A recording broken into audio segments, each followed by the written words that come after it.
and welcome to the finale of Shin Megami Tensei 3 Nocturne. We're at the 666th floor of the Tower Kagutsuchi. Directly above us is the moon god itself.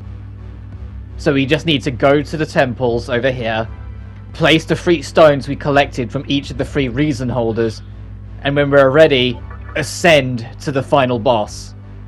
I show you what my entire team's stat lineup is so you can see what I'm going into the finale with. If it seems like some of my stats are a little excessive, like compared to what yours might be, it's because I'm also in preparation for what comes after this.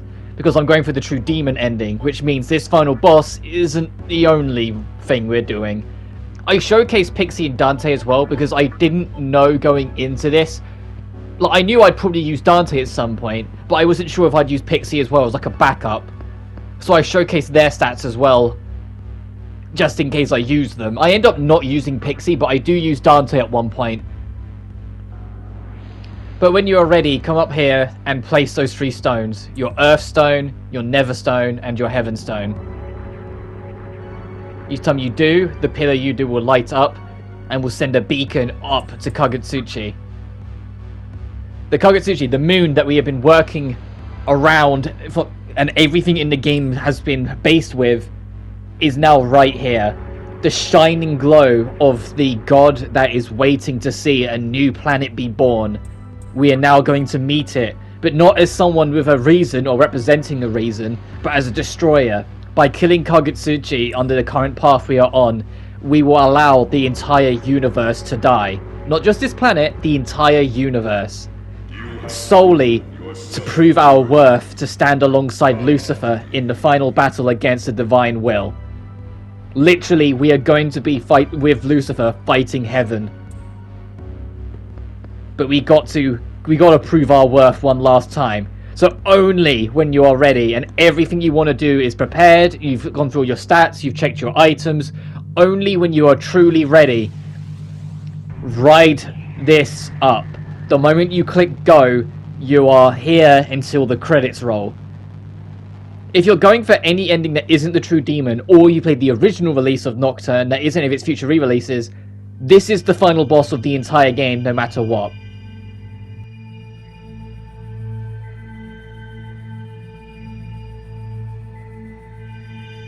How can you be the one standing before me? For what purpose have you been chosen? I came into being for the creation of a new world, and those with reasons came here to make their visions a reality. Alas, their dreams were shattered, and the possibility of a new world has been crushed forever by the hand of a demon. Persuaded by the fallen angel, you destroyed the seeds of creation, denying the reincarnation of the world. With the cold heart of a demon, you rejected the possibility of evolution. By casting aside your humanity, you became the living incarnation of ruin itself. Begone, accursed one! I shall never forgive you for causing the death of the world. My light, searing with anger, shall wipe you from existence. That's right, we're squaring up with Kagutsuchi itself. And the music's kind of weird, I'm gonna be honest. But I mentioned before that there's a bit of an in-joke with the community that this is the disco ball boss fight. And if you listen to the music in the background, you can hear why. You can hear why it got that meme. Because look at this thing and listen to the music, it's just like, come on. But this fight's really cool. It feels a little on the easier side if you're going for the true demon ending, because you're not preparing for this fight, you're preparing for what comes after. Only in the true demon ending is there a boss fight after this one. Every single other ending, and like I said in the original release as well, this was the end of your journey. The fight against Kagutsuchi itself was the end. The way this boss works is that it doesn't matter what moon cycle you come in with, you're fighting you're fighting the moon. You're fighting the moon that made the moon cycle. It has complete control of what the moon cycle is. And so throughout the fight, after every turn, it will advance 2 stages. So you see, it started at 0, and now after being able to go twice, it's now gone up to half. What you need to do is pay attention to when it hits full. When it hits full, for that next attack, it will have its stats slightly boosted, and it will likely unleash Vast Light, or an attack similar to it. Although this boss has many skills that are elemental based, like right now Mabufu Dine, which is a real neck saver considering the Magatama we have equipped, it does have skills like Vast Light, which are almighty based, and very damagingly almighty based. Throughout this fight also, you're going to see me be somewhat wary, because I don't want to finish this fight kind of weak. I know you get fully restored between fights, between this one and the next one, so it's not the end of the world. But it's more like a personal, like, paranoia. I always do it. If there's like a big event where there's 2 major bosses back to back, even if the game fully restores you in between, I still find myself playing kind of cautious on the first fight. It's just like it's just me. It's just how I am. But if you have gone for 100% and got all the other Magatamas, and you're coming here with Masakado, the original intention is that this fight deliberately becomes far easier to make it feel more rewarding that you went for Masakado. The problem is, however, that the true final boss, part of the true demon ending, kind of expects you to have Masakado. So for you to really stand a chance, or a better chance in that fight, you have to bring it with you, so you have to do the easier version of this final boss. Which kind of undercuts the significance of this was the game's original release final fight. Here's Vast Light, there's that full moon. This is almighty based, and will hit everyone. Despite how much we nerfed the shit out of it, look at how much damage it did to everyone. Well, I say that, it hit Cerberus the hardest, but look at how damaging it was. You have to go in extremely cautious. Kagutsuchi has, I want to say, 20,000 health in this first phase. And once you get through, you can see when your 20,000 is done, because it will start breaking apart. But the turn will continue until the end of, like, the next time it turns around to its attacking turn. So it will either be this turn or the next turn, it will shift into phase 2. Okay, it'll be probably next turn it will shift. But I believe it's 20,000. I might be slightly off there. I think it's 20,000, but phase 2 is 40,000. So phase 2 is the real meat of the fight, but you're going to see it, both phases of this fight. Once I get into a rhythm, don't take too long. Because this isn't the real meat. The reason why this video is 40 minutes long is because of the true final boss, and rightly so. It should be an event. A real challenge that you have to work your backside off for. Having Cerberus as a consistent damage dealer wasn't an idea I was originally going to do, but it ended up working out a treat. But here we are, now we're breaking to phase 2. The music changes and Kagutsuchi shows its true form as the god, not just a moon. This head, it's familiar-ish to a head of one of the creators of the Megaton series, but it's also reminiscent of a character that if you're not used to Megaton outside of Persona, you'll never heard of, but is actually an extremely significant face. It's representative of Yvi. YVHV. Yvi, or Yvi, blah, blah, blah. I always call it Yvi, but I might be wrong in the pronunciation. Every time in any voice-acted game they've gone to refer to Yvi, they actually censor the word when they talk. Like, it will just go, oh, and we need to get up to beep. Like, it'll do something like that. They always censor the words, so you never know how it's actually pronounced. I either say Yvi, but I might be completely wrong. But, anyway, Yvi is kind of like this giant gold head that's kind of like the almighty god. It's the almighty representative of law that isn't a divine will. I need to talk like the tier list of like the reign of power. Is that at the very, very top of everything is the divine will. Divine will is the god of all life across every universe, every timeline, everything in the Megaton universe. Underneath the divine will is Yvi and Megami. Megami being the goddess that was killed and then reborn, which is where Shin Megami Tensei came around, because she is the true goddess reborn. And as Yvi is kind of the god of the humans, the ruler of the humanity and the world, and it's this ultimate representation of true law kind of thing. And Yvi in both SMT 2 and SMT 4 Apocalypse is like the true final boss. Whilst in Nocturne, it's trying to show here that Kagutsuchi is representing Yivi. Even though it's not it is representing that divine being, that almighty being that's only like one step below the ultimate divine will of all universes and all existences. But here comes Infinite Light, the other attack that's absolutely terrifying. Because look at that. Look at that. Despite how much we've nerfed it, like we've not lowered it, we've warcried it like maximum, lowered its defense and everything, it still has that on it and it rips into you as hard as it does. But then beyond Yivi and Megami, that's where you start getting Merkaba and Lucifer, you start getting Philemon and like Nyarlathotep. Philemon and Nyarlathotep you might know of if you play Persona 2. And it's also in Persona 1, but they're like Philemon is why Personas exist, and Nyarlathotep is why Shadows exist. To give an idea. I am the truth. Anytime you get a turn where Kagutsuchi speaks, it counts as Kagutsuchi's turn. So treat that as like a freebie. Every time it goes to talk, it uses its whole turn. It isn't actually... well, I might be wrong on this, but it's never felt this way. It's not actually health dependent, which triggers Kagutsuchi to say another line. It feels like it's just after so many turns, he will speak again. As we rip Casual 5000 and get hit with another Infinite Light. Additionally, whilst you're in Phase 2, the moon will always be at full, so you don't know when those almighty attacks are coming your way. So you've just got to keep yourself topped up at all times so you don't get caught off by it. But Kagutsuchi's nigh on death. There we go. And that is the end. You don't get any experience or rewards for this fight. It just ends. Fool! What good can come of being tainted with iniquity? Be forewarned, demon who was once human. Though I may perish, your soul will never again be at ease. The final hour is imminent. Those who dwell in darkness shall suffer the light of judgment. After the battle to end all battles is won, you will be cast into the fire. Let fear grip your heart.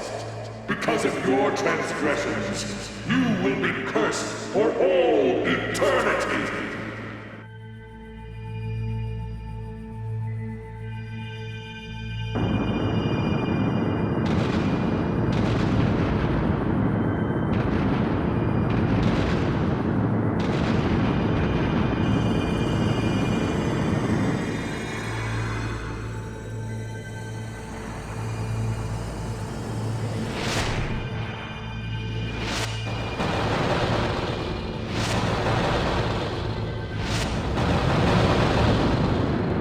If you were going for any other ending, you're done now. You'd get your ending cutscene and the credits would roll. But as we're going on True Demon ending, we have one last thing to do in a universe that is now truly dead. And it's my favorite cutscene in the game, and maybe even my favorite cutscene in the series leading up to what's coming up. So just watch this and enjoy. So, Kagutsuchi has lost its light. By the hand of a demon, no less. Now the world will never be born again. Creation is no longer possible. Birth, maturation, death, and being born anew. That was once the way of the world. Yet one demon has changed that.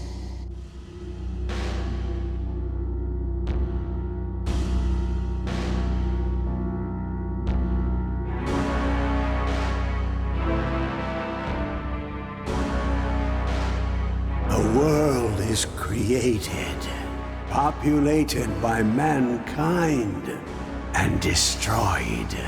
This cycle is what maintains the flow of time. When the cycle stops, so does time itself. And now, time has met her death.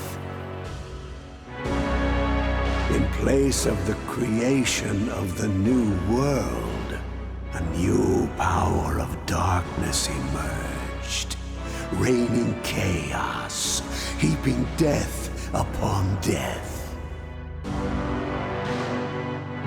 You must abandon all preconceived notions and walk the path of supreme power with your head held high. The great will shall surely curse you for going against his way.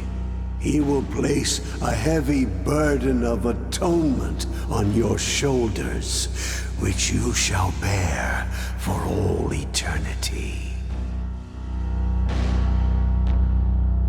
But fear not, for only by receiving that curse can you truly walk the path of conquest. First, I must know the extent of the power of darkness you hold within. Behold, the supreme power of darkness, created by none other than the great will himself.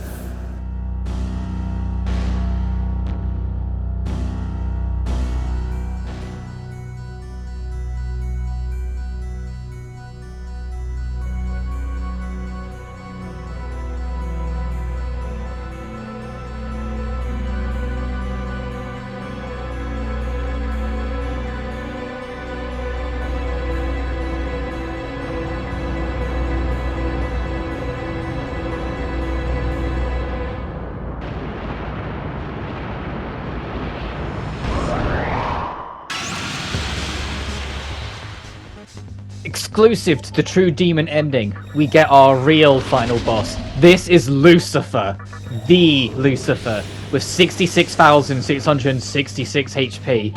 You're in for a long ride here. Lucifer is the hardest challenge in this game, and rightly so, considering what you need to do to even unlock this fight.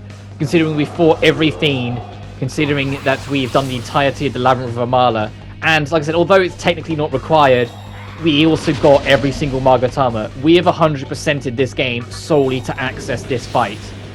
And so you're going to be in for a war. Almost all of this guy's attacks, other than, you know, the ones that specifically say otherwise, are almighty based to some extent, so you will get caught by them. He is resistant to absolutely everything in the game, so only demons or characters with Pierce stand a chance of harming him. Because if you do, it's like 95% resisted, so you could be doing single digits. And when he has 66,000, yeah, you're not going to go far. The only skill Lucifer has that is a real waste is that he has Diorama, which does like a 200 or 300 health when he uses it. And you're like, wow, that is a complete waste of time. Why does he have that skill? But this is something that only happens on the Maniacs version. If you are playing the Chronicles version, aka the version with Raido, to defy the stat numbers, the limitations of the stat numbers in the game, because originally there was like, your numbers could only go so high essentially with the registration of the game. Like the numbers could only become so much. So to purposely exaggerate that, they changed Lucifer to make it that he'd still have the 66,000. But when he was around 40,000 done, he would use a scripted Dira Hun to restore all his life back, making it so his health in the actual total was above 100,000. But because we are playing the Maniacs version because of Dante, we don't have that. But that doesn't make much of a difference, it just makes the fight longer. Even if like the final chunk of this fight, like split it into like 3 chunks. Every 20,000 you're in like a different chunk. The third chunk is an absolute nightmare to consistently survive in because of how powerful the attacks are, how almost all of them are almighty based, how some of them can inflict status conditions, how he can spam some of these, how he does have access to the Kadra Decunda, which can really start ripping apart some of it. All of his basic attack is almighty based for goodness sake, and has a horrendously high crit rate. I'm doing like 90 to 95% crit rate when it connects. It's insane. So get used to Lucifer having more turns than he probably should. Your best bet with this is, if you can, like if you're playing their HD Remaster or Chronicles, bring out your Dante or Raido because of Pierce. Level them up to have Pierce and then bring them in. But otherwise, Demi-Fiend's likely to be the only demon, only thing you can use to harm it. On my blind playthrough, I mentioned before that this fight on my very first run, went all the way down to the very wire. I had 0 MP, was the last one left, and a basic attack right at the very end was just barely enough to squeeze me through. The reason why it came to that is because I was the only one that could harm it to begin with. So all of my demons were just on heal duty, but when they kept on getting killed off, well, I ended up getting lower and lower in numbers. Whilst in the HD Remaster or the Chronicles Edition, you can have an ally with you that can also deal damage, so you've got 2 attackers instead of just 1. Alternatively, if you grind out all the way to level 95, you can start fusing demons that will have Pierce on them. You just need to fuse Metatron and then go to the 5th Culpa and open the Door of Light. And within there, you'll then be able to get Pierce. Because I'm pretty sure it's Metatron and not the Door of Darkness that you need for Beelzebub. But either way, that's what you need to do. And then from there, you can get Pierce on your demons so you can have a full team attack it. But if I'm entirely honest, if you do that, you won't struggle with this fight because you'll already be quite radically over-leveled, I feel. I said before that I think the best range is between 80 to 85. We're 84 here. On my blind playthrough, I was level 80. If you do use the HD Remaster and I've got Pierce on Dante, Rebellion's the best skill to use because it never misses. Although its crit rate's good, but it's not god tier. Like, it's like, I want to say like 20% of the time it crits. But it's the fact that it's 100% accuracy on strike for Rebellion makes it just, no, it's good to have, so you can always have something every turn. Prominence is fire-based, which is why I block it. If we had Cerberus out still, it would be able to reflect it and make it end its turn, guaranteed, but it only uses 2 press turns, so we're fine. But I swapped out Cerberus for Dante because they fulfilled the same role. Cerberus in Kagutsuchi was to have a consistent physical damage dealer throughout the course of the fight. But in this fight, Cerberus wouldn't be able to do anything because of the universal resistance. So having Dante take that place instead just makes sense. Plus I can keep Daisojo on the emergency war cry and defense altering, whilst the Keshmi can be backup healing. High King is the attack that you might end up becoming very afraid of because it can use it twice in one go if it so chooses. And when you consider it just Dekaja'd us before it did it, look at how much damage it did. Like, if it used it twice, we would be in a very hazardous location. There is the universal rule with all Megaton games that as long as you can consistently survive a turn and heal it off, you're good. But it doesn't mean you should be letting yourself get low too long.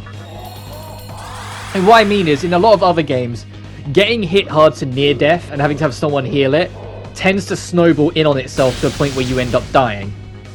Whilst in Nocturne, or in Megaton and Atlas games as a whole, because of the highest tier healing magic always being guaranteed full heals party-wide and whatnot, it becomes more of a matter of, as long as you can consistently survive, you can always have one member reset that kind of thing, so it doesn't snowball as hard. Yeah, if it ends up getting nerfed a lot, you can start working against you, but that's one thing at a time. Additionally, you're not really going to see me use meditation much with Daisojo. Because of Lucifer's insane resistances, the meditation is kryptonited a little bit. It still can work, it's just not going to be as helpful. So I eventually stopped doing it. But then when you consider how long Daisojo's been in our party for, if Daisojo is only now starting to run out of effect at the true final boss, I'll take it. I told you when we got it that Daisojo is one of the best party members to get at any point in the game because of what it can carry you through. And the fact that Daisojo is still here with us kind of, to me, proves my point. If you get the right skills on Daisojo, if I got Taunt and Fog Breath as well and meant all in, it would have been even better. In fact, my intention when I start grinding the New Game Plus cycles is to get a demon with Debilitate, Warcry, Fog Breath, and Taunt, and put all of them on, and fuse a new Daisojo with all of them on it. Yeah, I'll lose this one, which I spent a hell of a lot of time leveling up and keeping through the journey. But if it means getting a better one later on that will help carry me through the rest of the runs, then I'll do it. Because it is something that I did kind of regret a little through this, is that I never once got Debilitate, because I just never fused a demon that had it. I could have, at this point in the game, I think it's in one level's time, I could have fused Murder, which has Debilitate, Mother Harlot learns Debilitate, so I could have fused her, because I'm pretty sure I'm a high enough level for that. So I think Mother Harlot's like mid to late 50s, if not early 60s, in terms of levels. But I just never fused those demons, so it is what it is. I never got Debilitate. But it's not the end of the world, as you'll see, because, you know, well, we will win this fight. One way or another, the devil Lucifer will go down. And this isn't to kill Lucifer. This is solely to prove that we are worthy of being Lucifer's right-hand man, to lead the charge with all other demons against the divine will, to earn true freedom across all species in the multiverse. Like we sacrificed our own universe to make a point to the divine will that we cannot be controlled, and we're in control of our own destiny. There's something about that by nature which is so badass. Like, it's kind of wild, but it's so cool to me. I was like when I first got to that bit, I was like, that entire cutscene, I love that entire scene leading up to this fight because of what's explained to you and what it means. Like, realizing that, no, you wiped your entire, not your world, your entire universe off the face of all life across every single dimension, every single timeline, every single universe, everything. Your universe ceased to exist. You murdered it solely to make a point to the almighty God of everything that you will not be controlled. Like, holy shit. Like, when I remember I was getting that, I was like, whoa, okay. Like, I like when people talk about like where characters across the Megaton universe stand in power scale. Demi-Fiend should always be right near the top, because it's ridiculous what Demi-Fiend accomplishes alone, well, I say alone, with the help of the demons he controls, and technically Dante if you want to count that. But in the original version, no, it was without Dante. He did all this himself. Like, when you consider what he managed to, what Demi-Fiend manages to accomplish, like, wow. Also, this is the most dangerous skill. This is Root of Evil. Summons darkness and distorts time. On hard mode, it will probably kill one of your members every time it's used. Like, that is an extremely deadly skill. And you need to, like, be aware of that, because if it uses it after, like, a Decadra or Decunda, you're gonna know about it. You're really gonna know about it. It will do, like, close. It could potentially do 600 damage even on normal. Well, I get away with it not, thankfully, but it could. And if it did, and if it didn't hit the whole party, well, suddenly we'd be in trouble. But here's what I mean. You got the basic attack. Like, the crit rate on it is so bafflingly high. You have to kind of take it on the chin every time it doesn't crit. You have to kind of go, alright, nice. You just have to accept that if it goes to use a basic attack, it will probably get more turns. Like, once you accept that and just kind of crack on with it, it makes the fight a lot more manageable. But I keep Dante on the general assault. Having Dante be a consistent factor of attack each turn is what helps keep the length of this fight from being an hour. On my original blind playthrough, where it was only Demi-Fiend, this fight genuinely took me well over an hour. On my victory attempt. Just because it was only Demi-Fiend that could attack, there was no extra stub like I've got here with Dante to just keep on like peppering it. I was just playing survival. And when you consider the absolute power of some of Lucifer's attacks, you can see why it became a matter of survival. And the fact that the Decadra and Decunda, it uses it smartly. Lucifer uses it annoyingly smartly. He doesn't use it at the end of a turn like a lot of other demons we've encountered do. He starts with it and then immediately follows up with an entourage. But he weakens you and then makes the most of it. So you have to play catch up afterwards a little bit with your stat buffs to try and put yourself back on an even playing field. Because if you don't, even if you're slightly over leveled, if you don't do stat alterations, you will never get far in this fight. And I shouldn't have to tell you that. If you've got this far, there's been many a fights which you wouldn't have got through without stat buffs. But this fight, you just won't get anywhere without them. And although it will be frustrating with the Decadra and Decundas, you've just got to accept it and keep on top of it regardless. You just have to keep on pressing and keep yourself going. The decision to skip there instead of using a turn is because I wanted to have... I wanted to be able to get other actions out by other characters before healing. So just in case I missed, because Dante won't miss, but just in case I missed, I wanted to make it so someone would still be able to heal and act. But you can see, we were doing like 1,200 damage, but now we've been nerfed to doing around 700 with Dante. As another root of evil comes our way, and we haven't boosted our defense since the last time. 558 damage we got ripped by. The damage of that attack and what it does to your party can be slightly inconsistent, because as you saw there, but the last time it used it, we had defense buffs, and it straight up very nearly killed Dante. It did like 510 damage. Whilst in this time around, it only did around 200 to him, but it hit us for like 550. It is kind of varied how much damage it does, but it will hit you like a truck and can wipe you out. It's just the whole distortion thing with it is what makes the damage more random if it's variable. Oh, there's me, the rare use of a meditate in this fight. There's the worthless diorama I was on about. 226 health, come on. Like, that's such a waste of a diorama.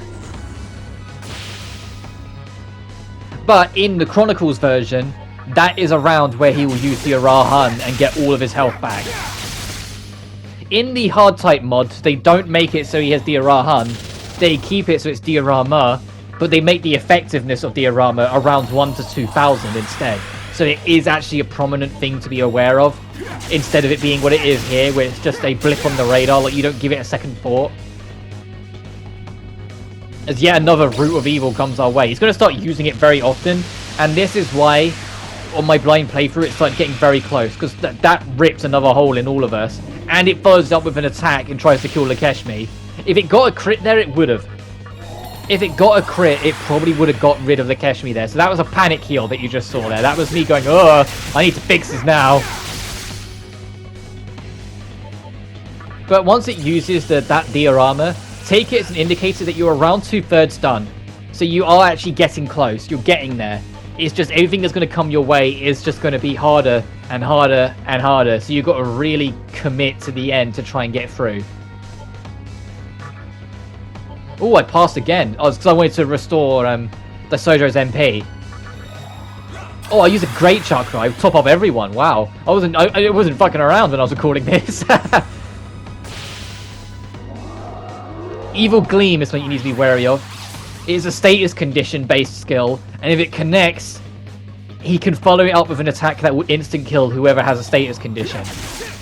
But do not stress, if he uses it, it means you're at the very, very tail end of the fight. And just like that, the great evil is vanquished. And what they do is kind of cheeky.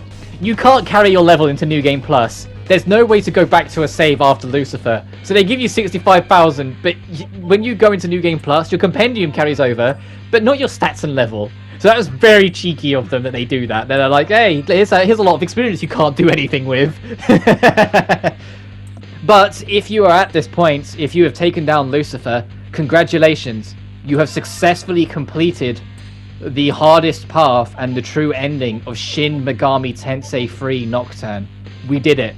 So enjoy your ending scene, enjoy the credits roll, because you fought for it and you earned it. Something that is always satisfying with the entire Shin Megami Tensei franchise is that when you reach those endings, even if they're short and sweet, they are very satisfying because of how much work you had to put to get to that point.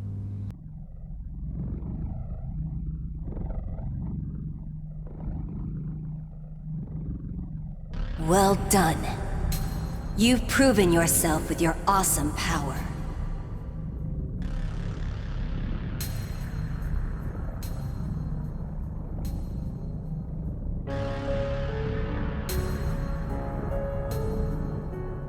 All you who have lurked in darkness and waited for this day, hear me.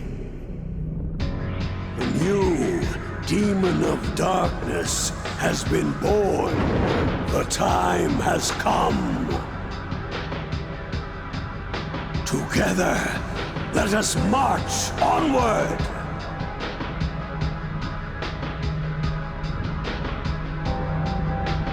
To the final battle, where our true enemy awaits!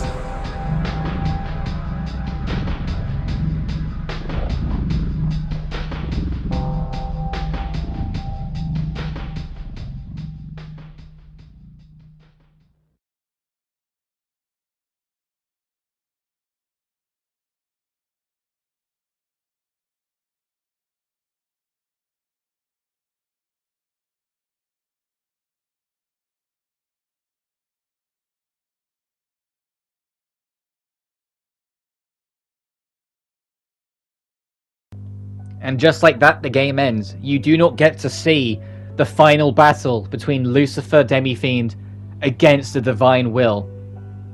You do not get to see the final showdown between demons and the almighty God above. It's just left open to your interpretation, and it's never been touched upon ever since in the franchise. SMT4 is based on a different planet, in a different system. Everything after Nocturne has never addressed what happened after this in Nocturne. Demi-Fiend and the Devil just went up to fight against the Divine Will. Who knows who won? And I love that it does that. I love that it ends with the, you don't need to see. You don't need to know. You can make your interpretation yourself.